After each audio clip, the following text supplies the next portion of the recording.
वेद पाठशाला में आपका हार्दिक स्वागत है। परमेश्वर का वचन जीवित, पवित्र एवं सामर्थी है। आशा है कि आज के वचन से आपको आत्मिक लाभ होगा।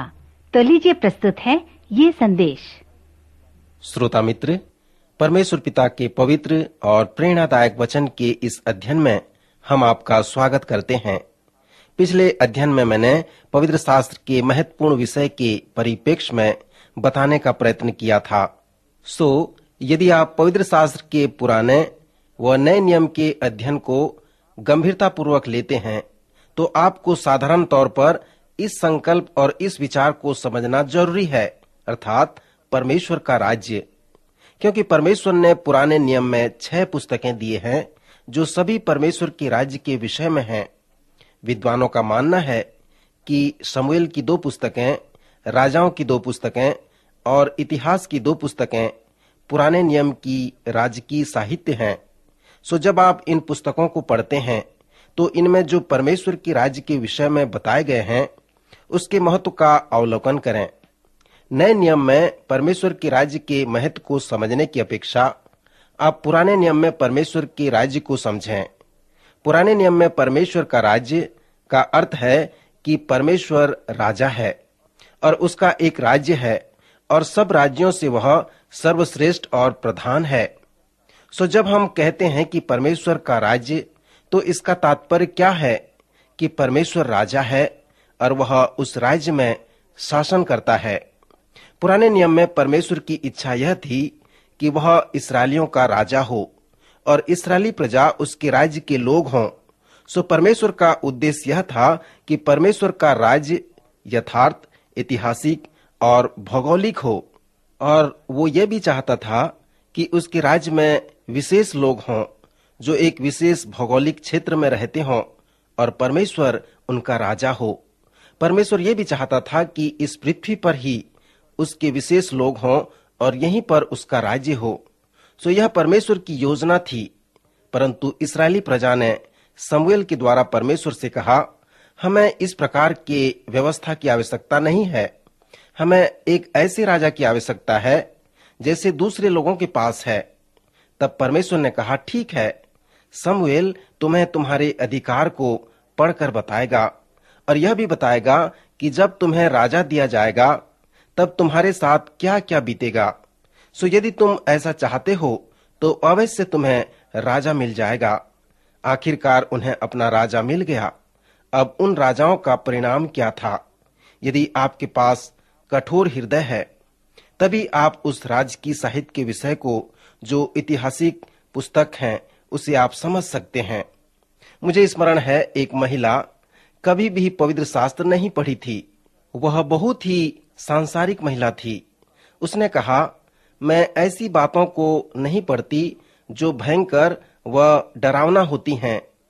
यदि यह पवित्र शास्त्र पवित्र आत्मा से नहीं होती तो मैं इसे नहीं रखती। यह तो ठीक है, क्योंकि जब आप राजकीय साहित्य के विषय में पढ़ते हैं तो सचमुच में यह भयंकर बात है, क्योंकि परमेश्वर नहीं चाहता था कि उनका राजा हो। क्योंकि यदि वे राजा प्राप्त करते हैं तो परमेश्वर उनका जिम्मेवार नहीं होगा, परंतु वह राजा जिम्मेवार होगा। उनमें से बहुतेरे राजा तो दुष्ट निकले और उनके प्रजा के लोग भी जिम्मेवार हैं, क्योंकि उन्होंने उस राजा को प्राप्त करना चाहा था। श्रोता मित्र, इस राज की साहित्य के ऐतिहासिक पुस्तक को पढ़ने का जो बड़ा महत्व है वो यह है कि जब आप नए नियम में आएंगे तब इन पुस्तकों से आपको सहायता मिलेगी कि आप परमेश्वर के राज्य के विषय भली भांति समझ पाएंगे। जब उन राजाओं के द्वारा राज्य में विभाजन हुआ और वे बंधुआई में चले गए, तब उनमें से उस बंधुआई के कारण दुख और उन्हें पीड़ा उठाना पड़ा, जिसे हम 400 वर्ष के खामोशी का समय कहते हैं, जिसमें कुछ भी नहीं हुआ। नेहमाया की पुस्तक और इब्रानी इतिहास के अंत से लेकर नए नियम के समय तक शांत रहा। 400 वर्ष खामोशी का समय रहा। परमेश्वर के राज्य के विषय में परमेश्वर ने कुछ भी नहीं कहा। फिर उस 400 वर्ष के बाद परमेश्वर ने अपनी खामोशी तोड़ी। इस्राएली प्रजा फिर से जीत ली गई। इस समय वे रोम द्वारा जीत लिए गए थे और भयानक गुलामी में पड़े थे। जब यूहन्ना बपतिस्मा देने वाला और प्रभु यीशु मसीह जो मसीहा था, उन्होंने प्रचार किया, तब वह खामोशी तोड़ी गई। परंतु उन्होंने क्या प्रचार किया? उन्होंने बड़े आनंद के सुसमाचार अर्थात परमेश्वर के राज्य के विषय में प्रचार किया। मेरे मित्र, इसका अर्थ क्या है? यदि आप उनकी सुनेंगे तो वे आपको परमेश्वर के राज्य के विषय में बताएंगे। लुका के 17वें अध्याय में प्रभु यीशु मसीह ने कहा, जब मैं तुम्हें परमेश्वर के राज्य का सुसमाचार सुनाऊं, अर्थात परमेश्वर का राज्य भौगोलिक रूप से प्रकट होकर नहीं आता, परंतु वह तुम्हारे बीच में है। वह स्वेच्छा से आपका राजा बनना चाहता है। और इन दिनों में परमेश्वर का राज्य व्यक्तिगत रूप से है, अर्थात परमेश्वर का राज्य तुम्हारे अंदर है। यहाँ पर प्रभु यीशु मसीह के कहने का आत्मिक प्रयोग यह था कि कोई भी स्त्री पुरुष और कोई भी लड़का या लड़की अपने आप को प्रभु के हाथ सौंपकर यह कहे कि प्रभु, मैं चाहता हूं कि तू मेरे जीवन का राजा बन जा। सो मित्र, यह भाग परमेश्वर का राज्य है। सो उन्होंने परमेश्वर के राज्य को देखा और उसमें प्रवेश भी किया। जब प्रभु यीशु मसीह ने निकोदेमुस से कहा, नए जन्म का अर्थ अंत है और वह अंत परमेश्वर का राज्य है। प्रभु ने निकोदेमुस से कहा, निकोदेमुस, लोगों को परमेश्वर के राज्य को देखने की अपेक्षा उसमें उन्हें अनुभवी होना है, उन्हें नया जन्म पाना है। सो जब उनका नया जन्म होगा तो उनकी आत्मिक आंखें खुल जाएंगी और वे यह देखने पाएंगे कि परमेश्वर उनका राजा होना चाहता है। और जब वे देखेंगे तभी वे परमेश्वर के राज्य में प्रवेश करने पाएंगे। पौलुस प्रेरित ने उसी बात को पहला कुरिन्थी उसके 12वें अध्याय 3 पद में कहा है, कोई भी व्यक्ति पवित्र आत्मा के बिना यह नहीं कह सकता कि यीशु ही प्रभु है। मित्र, इसमें पौलुस का क्या तात्पर्य है? मुझे स्मरण है कि कई वर्ष पहले मैंने कलीसिया के प्रौढ़ लोगों के साथ एक सभा की थी और उस सभा में मैंने उन्हें एक कार्य दिया था। वे ऐसे व्यक्ति थे जो कलीसिया में अनेक वर्षों से आते रहते थे। मैंने उनसे कहा कि वे मत्ती के 6वें अध्याय के दूसरे आधे भाग को पढ़ें और उस पर मनन करें। और फिर मैंने उन्हें 2 प्रश्न देकर उन्हें उत्तर ढूंढने को कहा। पहला प्रश्न मत्ती के 6वें अध्याय 19 से 34 पद से प्रभु यीशु मसीह के शिक्षा के अनुसार था। इसमें मेरी प्राथमिकता क्या है और इससे आधारित मेरे जीवन में सबसे महत्वपूर्ण बात क्या है? मैंने उनसे पूछा कि वे अपना उत्तर मुझे लिखकर बताएं। फिर मैंने कहा, मेरे अनुभव के आधार पे कि कैसे मैंने अपना समय, अपना पैसा और अपनी शक्ति को खर्च किया। फिर मेरे जीवन का प्राथमिकता क्या है? फिर मैंने उनसे कहा, ईमानदारी के साथ आप उत्तर लिखें और यदि उत्तर नहीं देना चाहते तो न दें, परंतु इसे अपने ही लाभ के लिए प्राप्त करें। 4 घंटा उस प्रश्न पर कार्य करने के पश्चात मैंने कहा, क्या कोई है अपना उत्तर हमें सबों को पढ़कर सुनाए? एक लंबे समय के बाद एक व्यक्ति ने कहा, ठीक है, मैं बताना चाहता हूँ। उसने कहा, मेरे जीवन में प्रथम बार मैंने देखा कि प्रभु यीशु मसीह और परमेश्वर ही मेरे जीवन में प्राथमिक और महत्वपूर्ण स्थान होने चाहिए। मेरे जीवन में पहली प्राथमिकता अर्थात प्रभु यीशु मसीह को मेरे जीवन में प्रथम स्थान होना चाहिए। फिर मैंने उनसे पूछा, क्या आपने पहले उसे ऐसा कभी नहीं देखा? उसने कहा, नहीं, मैंने कभी ऐसा नहीं देखा। 10 वर्षों से उस कलीसिया में मैंने प्रचार किया, परंतु उन्होंने उसे नहीं प्राप्त कर सका। परंतु अंत में जब मैंने इस प्रकार से सिखाया तब वे उसे प्राप्त कर सके। तब मैंने पूछा, दूसरे प्रश्न के विषय में आप क्या कहते हैं? अर्थात आप अपना समय, अपना धन, अपना पैसा, अपना शक्ति का उपयोग किस प्रकार करते हैं? क्योंकि प्रभु यीशु मसीह ने कहा है कि हम उसे जानें। प्रभु ने कहा, जहां तेरा धन है वहां तेरा मन भी लगा रहेगा।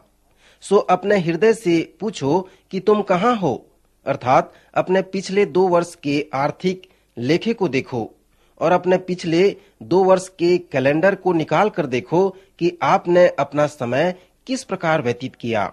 सो आप इस प्रकार जान सकते हैं कि आपका मन कहाँ है।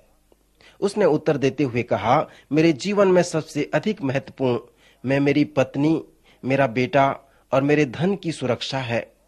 उसने 6 नाम और भी बताए और कहा, मुझे आश्चर्य होगा यदि मसीह इनमें प्रथम होगा। कुछ और लोगों ने भी उसी प्रकार से बताया, परंतु मैंने उनसे कहा कि प्रभु यीशु मसीह ने कहा है, यदि तुम्हारा नया जन्म हो गया है तो तुम परमेश्वर के राज्य को देखने जा रहे हो और उस संकल्प को देखने जा रहे हो जिसमें परमेश्वर तुम्हारा राजा बनना चाहता है। दूसरे शब्दों में हम इसे इस प्रकार समझ सकते हैं कि नया जन्म का उद्देश्य यह है कि तुम परमेश्वर के राज्य को देख सको और उसमें प्रवेश कर सको। और यदि आप कहें कि आपने परमेश्वर के राज्य को नहीं देखा और उसमें प्रवेश नहीं किया, तो आपने अभी तक नए जन्म का अनुभव अपने जीवन में प्राप्त नहीं किया। पौलुस ने कहा, पवित्र आत्मा के बिना हम नहीं कह सकते कि प्रभु यीशु ही मसीह है। मित्र, पौलुस यहाँ क्या कहना चाहता था? अनेक लोग जो प्रभु के संकल्प को नहीं जानते, फिर भी वे उसे उद्धारकर्ता मानते हैं। वे उस पर भरोसा रखते हैं कि वह उनका उद्धार करता है, परंतु वे कभी नहीं सोचते, कभी नहीं पूछते कि प्रभु मैं तेरे लिए क्या करूं? क्या तू मेरा प्रभु बनेगा? क्या तू मेरा राजा बनेगा? वे ऐसा प्रश्न प्रभु से कभी नहीं पूछते। प्रभु यीशु ने कहा, नए जन्म के द्वारा आप देख सकते हैं कि परमेश्वर आपका राजा हो सकता है। श्रोता मित्र, परमेश्वर की राज्य का विषय बहुत ही महत्वपूर्ण है। हमारी प्रार्थना प्रारंभ होती है कि तेरा राज्य आए। सो परमेश्वर का राज्य ही हमारी प्राथमिकता होनी चाहिए। यदि आप इसके प्राथमिकता के विषय देखें और 4 चक्र बनावें, तो आपके चक्र का केंद्र परमेश्वर का राज्य होगा। जब आप प्रथम शमूएल को पढ़ेंगे तो आपको पता चलेगा कि परमेश्वर का राज्य क्या है। परमेश्वर चाहता है कि वह आपका राजा हो। सो जब कई वर्षों के पश्चात परमेश्वर की खामोशी उस आनंद के समाचार के साथ तोड़ी गई, तो परमेश्वर स्वेच्छा से हमारा राजा बनना चाहता था, और वही है शुभ समाचार। अब प्रश्न यह है कि क्या आपने परमेश्वर के राज्य को देखा? यदि नहीं, तो इसी समय वो आपका राजा बनना चाहता है। नए जन्म का उद्देश्य ही परमेश्वर का राज्य है। जब आपका नया जन्म होता है तो आप परमेश्वर के राज्य को देखेंगे और उसके राज्य में प्रवेश करेंगे। मित्र, आज के वचन द्वारा प्रभु आपको आशीष दे, आपकी सहायता करे। अभी आप सुन रहे थे कार्यक्रम बीट पाठशाला। श्रोता, हमें विश्वास है कि इस कार्यक्रम के द्वारा आपको आशीष मिली है। यदि इस कार्यक्रम के विषय में अधिक जानकारी प्राप्त करना चाहते हैं या बाइबल अध्ययन से संबंधित कोई प्रश्न हमसे पूछना चाहते हैं, तो आप हमें इस पते पर लिखें। हमारा पता है कार्यक्रम beat Pathshala, Vishwavani, post box number 731, Faridabad 7, Haryana. पता एक बार फिर से सुन लीजिए। कार्यक्रम beat Pathshala, Vishwavani, post box number 731, Faridabad 7, Haryana. तो इसी के साथ आज के कार्यक्रम का समय यहीं पर समाप्त होता है। अगले कार्यक्रम में आपसे फिर भेंट होगी। तब तक के लिए हमें आज्ञा दीजिए। नमस्कार।